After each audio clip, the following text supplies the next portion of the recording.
I'm delighted and deeply honoured to have been asked to participate in the Hook series of lectures. Many distinguished musicians have preceded me at this lectern, each making a significant contribution to the wider appreciation and understanding of that most elusive of the arts, music.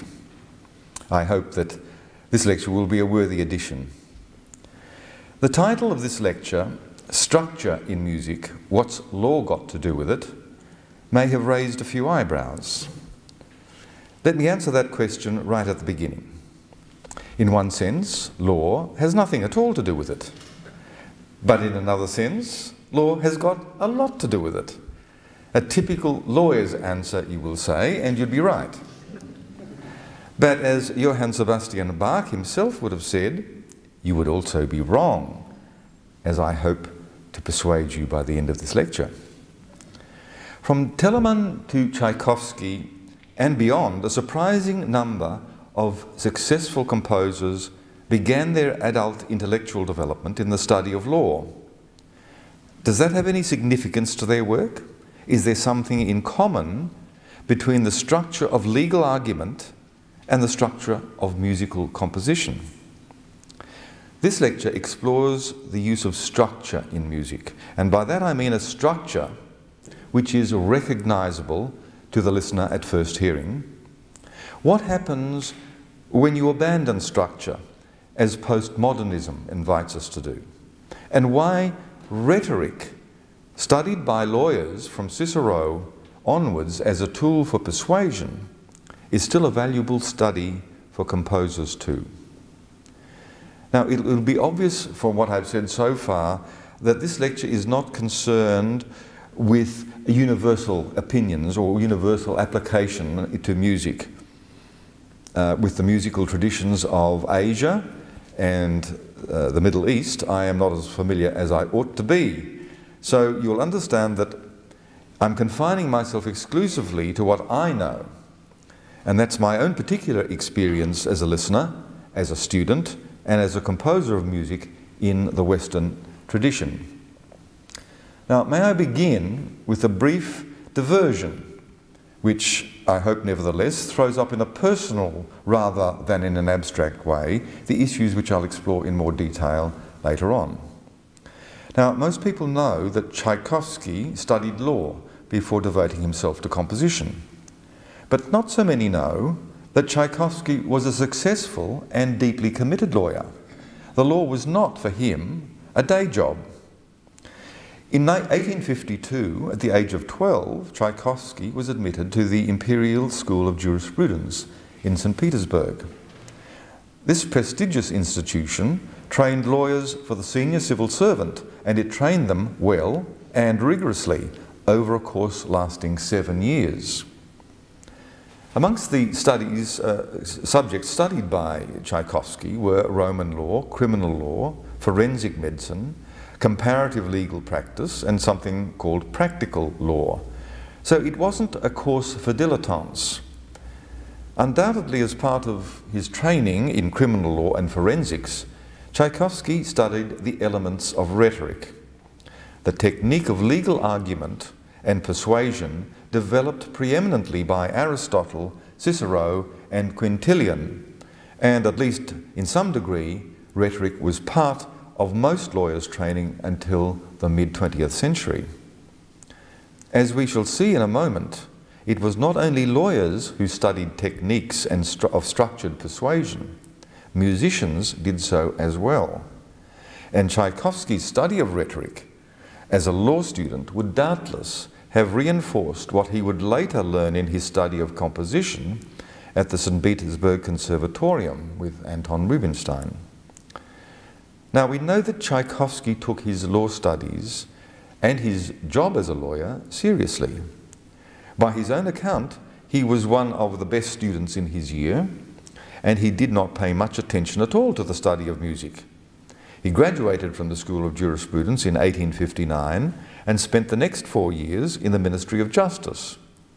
According to his brother, Modeste, Tchaikovsky himself repeatedly said that he worked with, quote, quite exceptional fervour, close quote, in the ministry, particularly towards the end of his time there, when at the same time he was considering a full-time career in composition.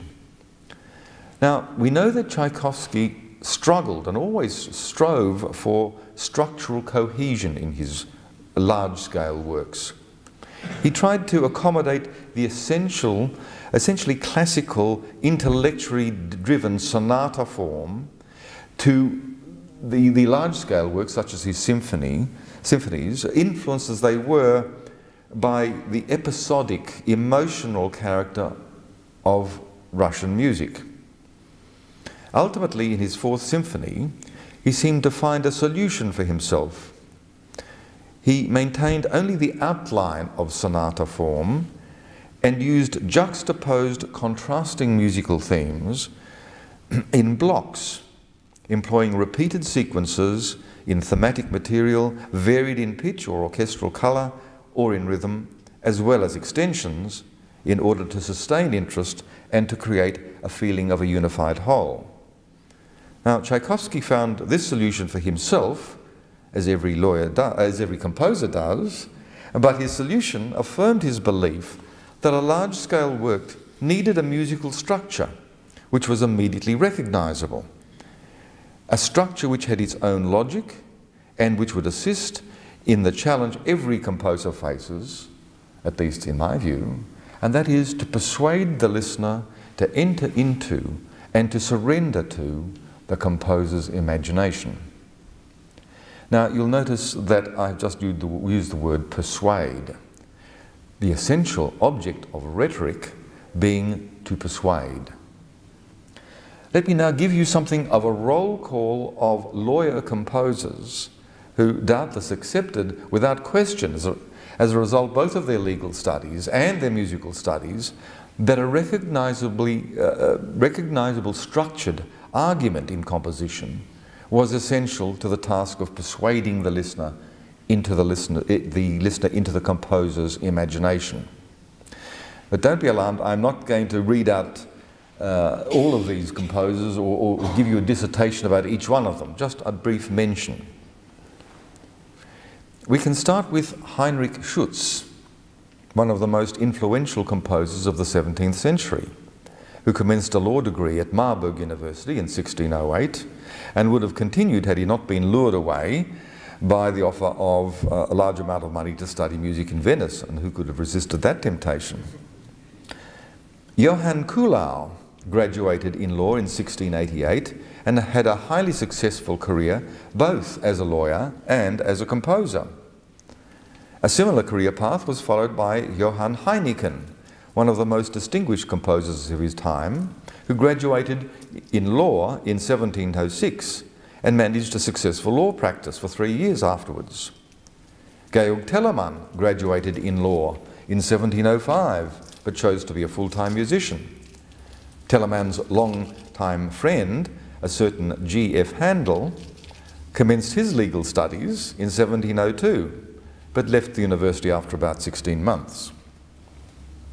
The highly prolific and successful composer Benedetto Marcello had an equally successful career as a lawyer, holding high public office and simultaneously practicing as an advocate and as a magistrate.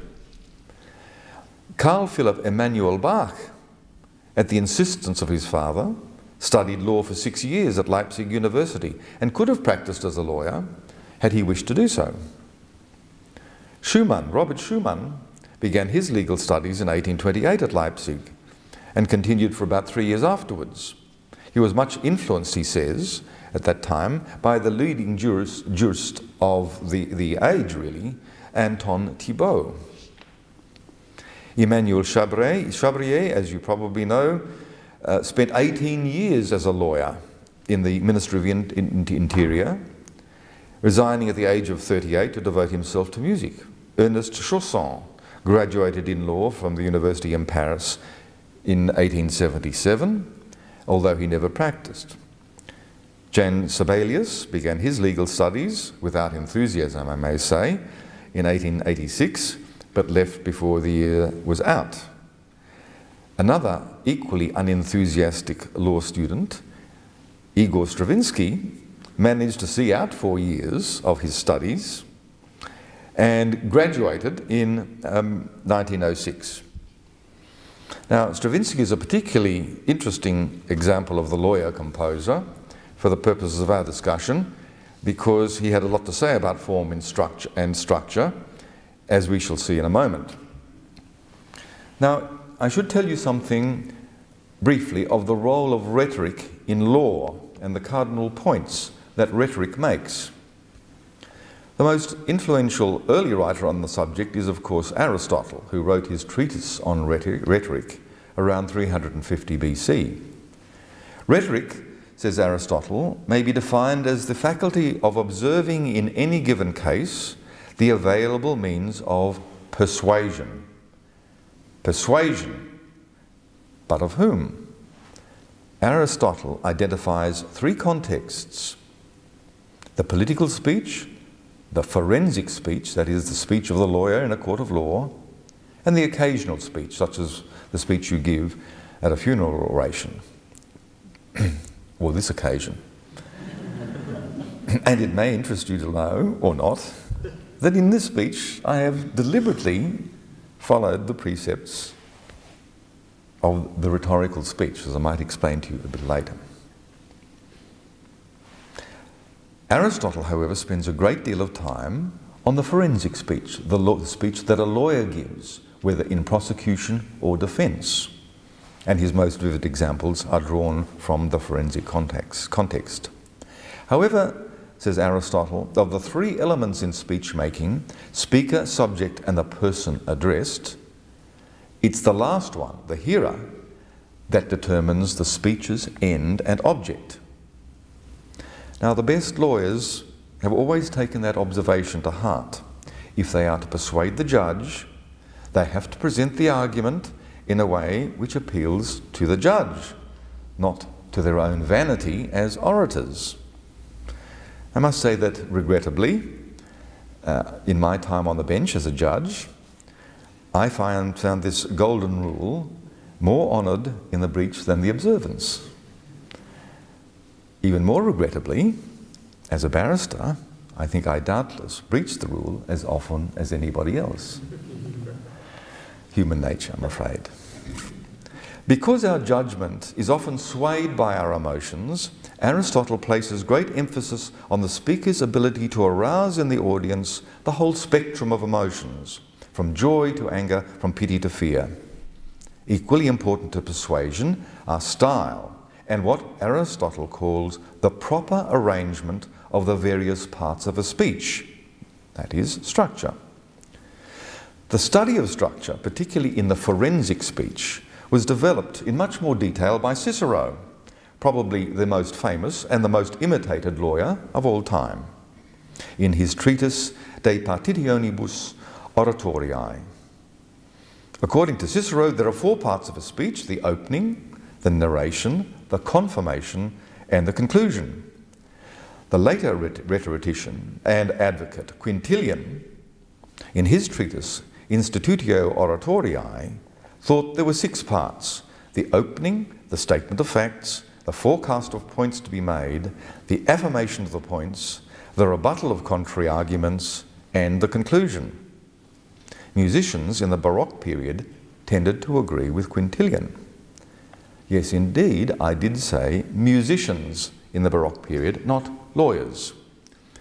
While it's impossible to overstate the importance which the treatises of Aristotle, Cicero, and Quintilian had on the training and technique of lawyers up until the middle of the 20th century, we must remember that rhetoric was not impressed only on the legal mind. As George Boulot says in an erudite article, Rhetoric and Music, in the 1980 edition of Grove, rhetoric was a discipline, quote, that had once been the common property of every educated man. And it was a discipline of special importance to musicians, performers and composers alike, as we shall see. Throughout the Middle Ages, composers, as educated people, had been well aware of the principles of rhetoric as elucidated by Aristotle and Cicero. It's been said that the application of these principles can be traced back as far as the Notre Dame polyphony of the 13th century. People weren't then so well aware of the more detailed analysis of Quintilian because only fragments of the Institutio Oratoria remained in existence. However, all of that changed dramatically when a complete copy of the Institutio was discovered in 1416 in the basement of a monastery in Switzerland. Quintilian's Institutio became highly influential.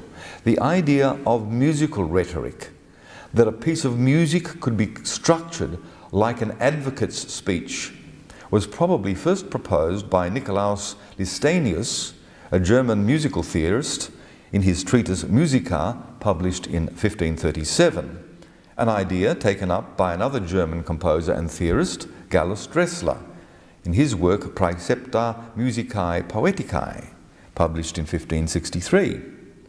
Further impetus was given to the concept of musical rhetoric by the eminent composer, theorist and teacher Joachim Burmeister in 1606. Now he showed how a well-constructed piece of music could be divided up into sections corresponding to the parts of a speech as advocated by Aristotle, Cicero and Quintilian. Many other composers and theorists adopted in their writings on music the rhetorical analogy in composition, including our lawyer-composer Johann Heineken, but it was Johann Mattheson who had almost all the last word on the subject in a very famous treatise which he wrote. But before I tell you something about what Mattheson said, let me just digress for a moment and tell you something about this really extraordinary man. Mattheson was a prolific and highly successful composer. We know of at least 8 operas, 26 oratorios, 18 cantatas, and numerous other vocal and instrumental works. As well, he was a very accomplished organist, harpsichordist, opera singer, and conductor. At the age of 22, he became a great friend of Handel, who was then 19, to the point that in 1704, when Mattheson's opera Cleopatra was being performed, with Mattheson himself singing the role of Mark Antony, Handel conducted from the harpsichord. Now, Mark Antony commits suicide in the middle of the 3rd act of the opera, and Mattheson, not wishing to be out of the limelight for long, apparently ran down into the orchestra pit and sought to push Handel aside out off the keyboard to start conducting himself. Handel strenuously objected, and an unseemly pushing and shoving took place which ended in a brawl. It's not recorded who won the brawl, but it certainly led to a duel between the two men. Mattheson later said that he would have skewered Handel outright had not his sword hit a large button on the front of Handel's coat. I wonder how apocryphal that story is. Anyway, the young hotheads apparently made up, because in the following year Mattheson sang leading roles in Handel's operas Almira and Nero. However, I think it's a fair bet to say that Handel would have ensured that Mattheson's characters remained on stage until the final curtain. Now, Mattheson, in his magnum opus Der vollkommene Kapellmeister, I hope my German is up to it, wrote a treatise which became well known throughout Europe and was almost the last word on the subject of musical rhetoric. In that work, he sets out the 6 parts of a well-developed composition, and the names of those parts, exordium, narratio, propositio, confirmatio, confutatio, and peroratio, are precisely the same names which Quintilian in the Institutio Oratoria gives to the 6 parts of a forensic speech. Now, I hope I've shown some historical legitimacy for my view that there are close analogies between composition and the structure of forensic argument. What follows now is my own current thinking about structure in composition. However, as I've mentioned earlier, in what I'm about to say, I do not propose universal truths. I offer only my experience as a lawyer, as a listener to, and as a student of music of virtually every age and description in the Western tradition, and of course my experience as a composer. Likewise, I do not wish to denigrate those who may have views different to my own. In fact, I would go so far as to say, not may have, will definitely have views different to my own. Now, in a few minutes, I will read you out a quote by a composer whose name is familiar to all of you about what happens when you abandon structure and a recognizable music language. While I agree with the sentiments of what he wrote, I do not agree with the ferocity of the language. As I'm reading it to you, see if you can guess who said it and when. Just as a speech can be nonsense, irritating, unintelligible babble, or so confused in thinking that we don't know and soon don't care what it's about, so also can a piece of music. On the other hand, just as a speaker can engage our attention, invite us to listen sympathetically, and then persuade us to his or her view, so also a composer can engage us, draw us into his or her imagination, and then persuade us to share actively in the experience of the work. This is what I seek to do in my own work and what attracts me to other composers' work. To a listener, a piece of music, like a speech, is written in air. Each note or word is inscribed on a moment. The next note or word is inscribed on the next moment, and so on. Unlike a painting or most other visual art, neither a piece of music nor a speech can be perceived as a whole in the first instant of encounter. You can't hear the 50th note or the 50th word until you have heard the first, and then the next, and the next, all through 48 until you get to the 50th note, one after the other, in sequence. Accordingly, I think of a piece of music and of a speech as taking the listener on a journey forward through time. A speaker or a composer hoping to take a listener on a journey and to keep him or her from wandering away before the end of the speech or piece of music out of boredom or irritation would want to plan an interesting invitation at the beginning, a varied and interesting experience while travelling, and a satisfying conclusion upon arrival at the destination. Now, by interesting, I don't, of course, just mean pleasant or agreeable. I mean actively engaging the interest by stimulating one or more of the emotions, what the rhetoricians called the affections, so that the listener positively wants to stay the distance. Every piece of music has, of course, a beginning, a middle, and an end, if you're simply measuring by the stopwatch. But what I'm talking about is a progression so that at least by the middle of the piece, the listener feels that he or she has come to a place different from that in which he or she started. I'm going to play you something to show you what I mean. I'm not going to tell you who the composer of this work is. The composer's name and the particulars of the piece will be found in the end notes to this lecture for those who might be interested. I will tell you that the composer, who was born in 1974, is not Australian, so that I don't have to worry about wounding the sensibilities of my friends. And I will tell you that the work, which is a cello concerto, was written in 2003. This piece is 18 minutes 41 seconds long and is played without a break.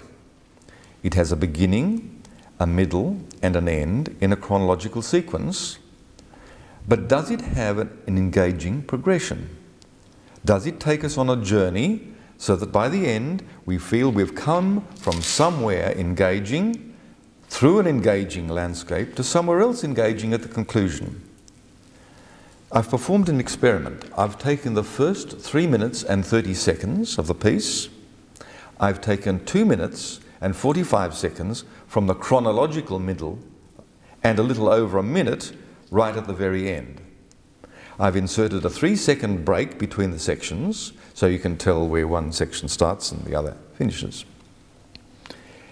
And the music you're going to hear then is some 6 minutes and 16 seconds in length. However, I promise you that nothing of the 12 minutes and 25 seconds which I have left out is noticeably different in style or character or mood or form from what you'll hear. As you listen, you could ask yourself, what is the mood or the emotion of the place in which I start? Does that mood or emotion change? Would I have been able to tell where the chronological middle of the work in its original form was by feeling that I'm now in a different place? Have I come to a different place by the end of the work? Would I have wanted to hear another uninterrupted 12 minutes and 25 seconds of this work? So, let's see what you think.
Now, I'm not going to ask you for expressions of opinion. I'm just going to tell you my own reactions as I listen to that music, because I can give you thereby an example of what I've been trying to say about progression and journey. And I hope you will understand that these remarks are observations, not criticisms.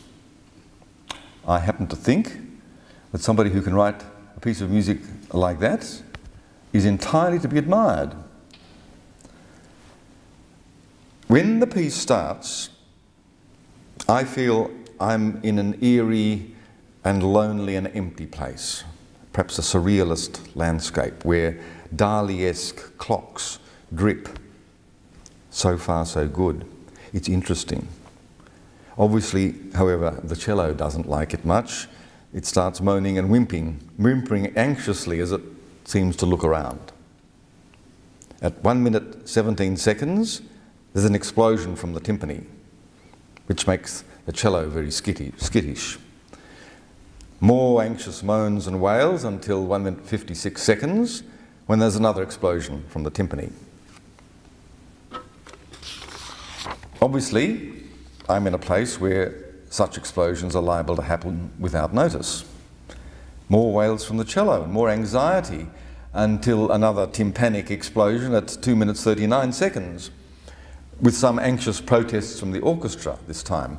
I'm beginning to feel that we are stuck in the same place, just waiting for explosions. And that anxiety continues until we break off at 3 minutes 30 seconds.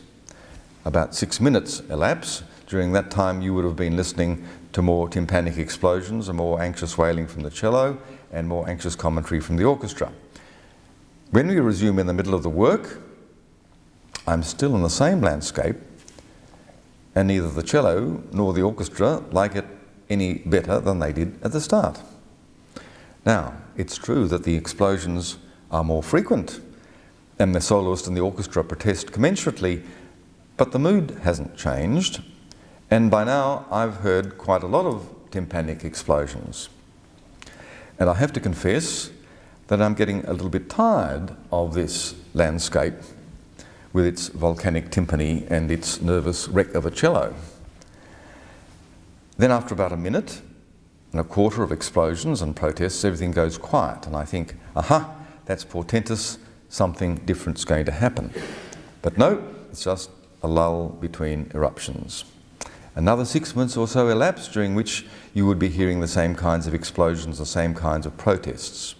Resume over a minute later, or rather a minute before the end, when I'm still in the same place, at least so I feel, but it seems the explosions and protests are simply petering out. They've had enough and they've decided just to stop. Now, for me, this has not been a journey through a landscape of the composer's imagination. I've certainly been introduced to a landscape of the imagination, and a strange, exotic and initially fascinating landscape it is.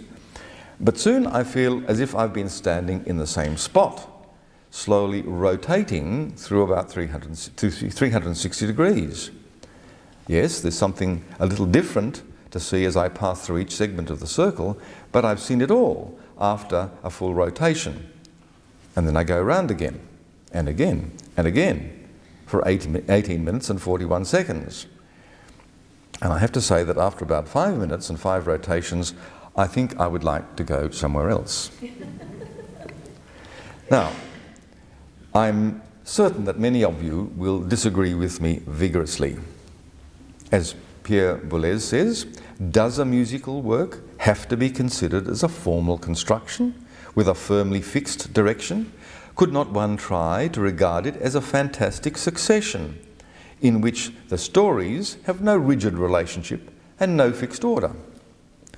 The answer is, I would think, well, why not? There's no law against it. You can do anything you like if you aren't interested in persuading the audience.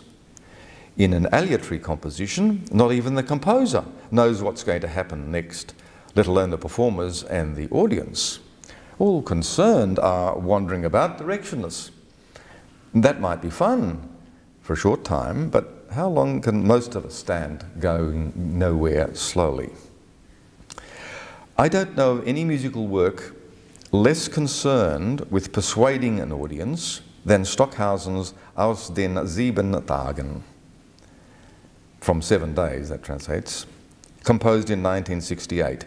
Each score in this work is, in fact, a short prose poem giving the performers directions as to what to play and how to play it. Now, I will read you the score of one of the last pieces called Goldstab, Gold Dust. This is the score, which tells the performers what to play and how to play it. Live completely alone for 4 days, without food, in complete silence, without much movement. Sleep as little as necessary. Think as little as possible.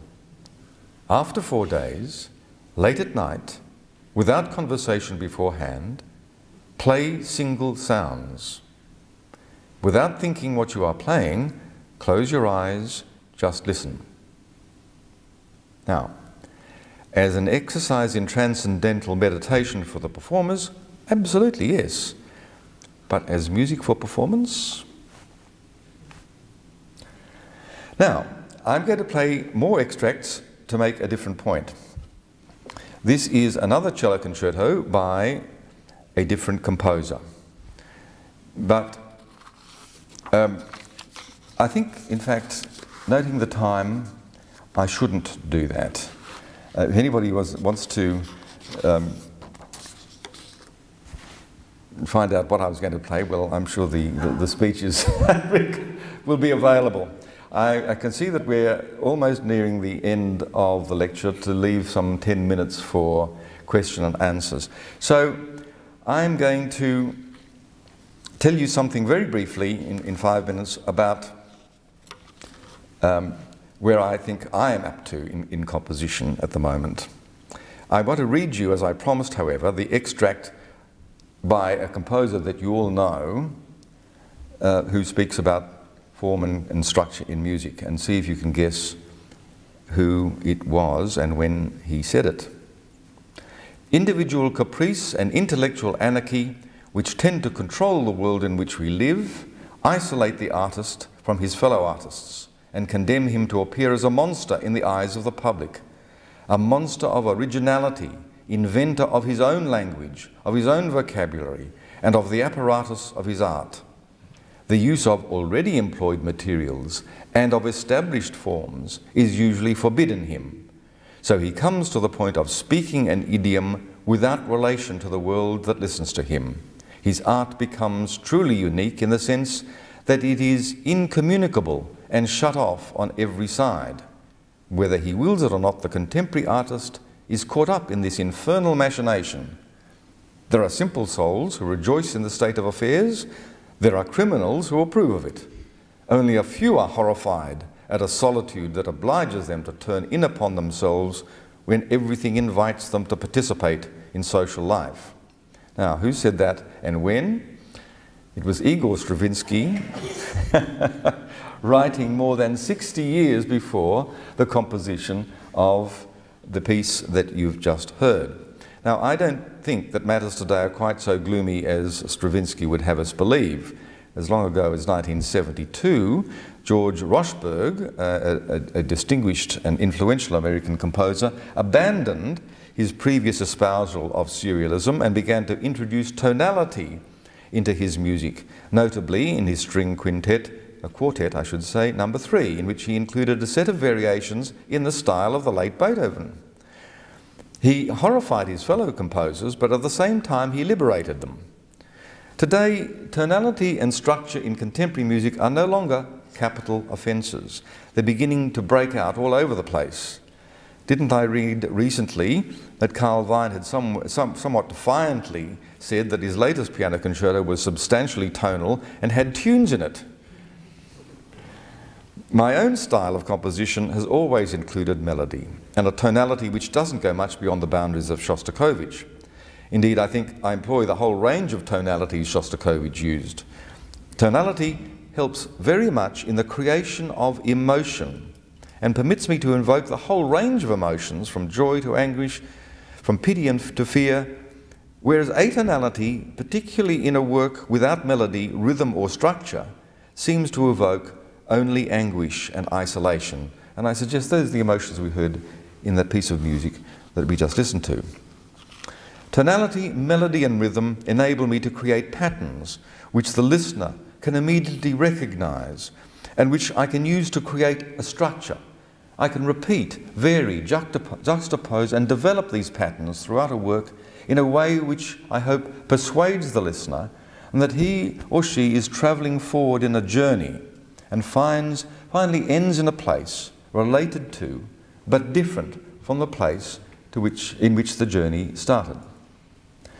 Of course, in contemporary music, a style which utilises tonality, melody, rhythm and a recognisable structure cannot hope to achieve respectability unless it is tagged with some ideological ism.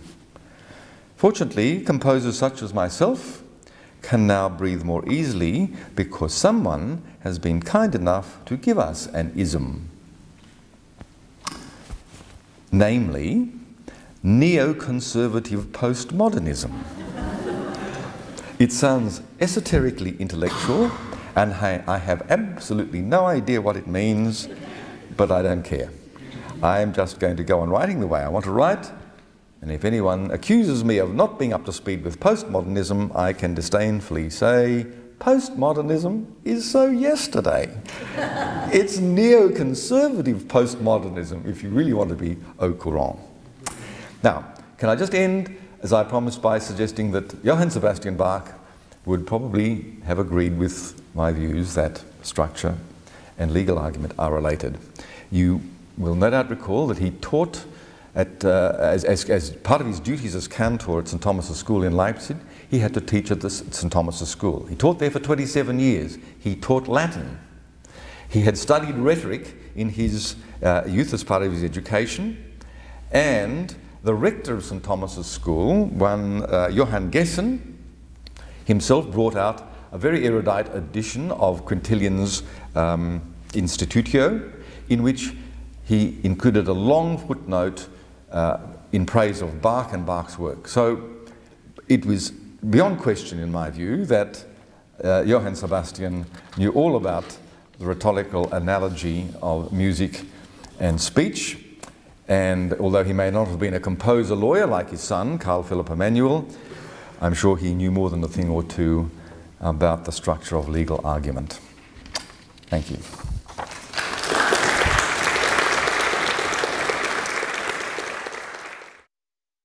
Thank you all very, very much for coming today to the last After Book Lecture of the year. A really big thank you to George Palmer.